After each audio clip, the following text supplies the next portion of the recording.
agad kong tinutupad. Takot na ang pagmamahal ay tuluyang lumipad.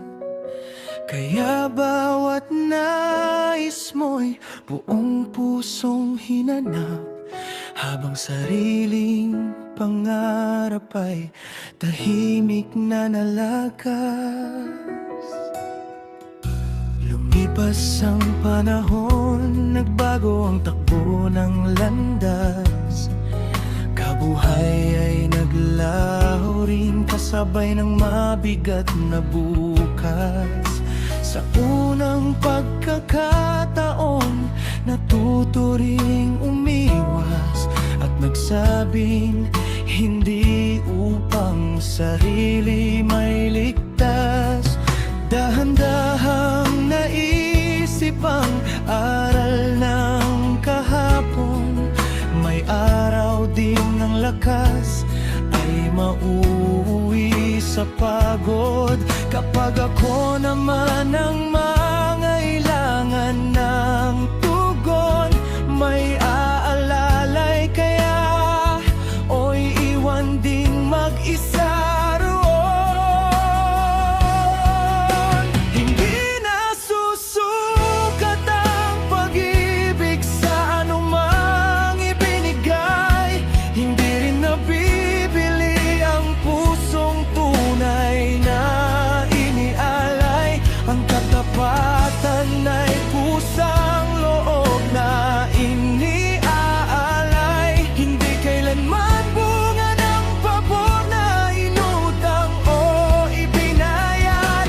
Kung ang pagsinta'y nakatali lamang sa pakinabang, madali rin iyong mawawala kapag wala nang maiaambag. Mas pipiliin ko na ngayon ang sariling karangalan kaysa manatiling bihag ng pag-asang walang kasiguruhan. Masakit ang unang salitang hindi ang isinambit, parang nabawasan ang halagang aking kinapit. Ngunit habang lumipas ang bawat tahimik na saglit, napalitan ng kapanatagan ng dating mga pasakit. Kapag muli ring sumikat ang umaga ng pag-asa, hindi na ipipilit ang pusong walang pagpapahalaga. May darating ding pag-ibig na tapat, ang hangarin niya paggalang at malasakit ang tunay nitong gantimpala.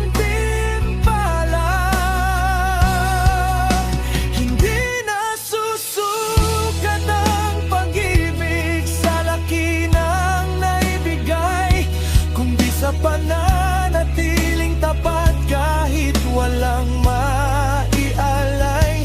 Kapag ang damdamin ay tunay at hindi nagkukubli, hindi kailanman susukat sa yaman o sa salapi. Ngunit nang minsang tumanggi sa isang kahilingan, biglang nanlamig ang dating masayang samahan. Doon na silayan ang buong katotohanan na ang tunay na pagmamahal ay may paggalang at pag-unawa. Mula sa munting pagtanggi ay nagsimula ang paglaya. Pagmamahal sa sarili ang naging bagong sandata, at sa bawat luhay may pag-asang sumisibol na saya. Sapagkat ang pusong marunong magmahal sa sarili ay hindi na mawawala.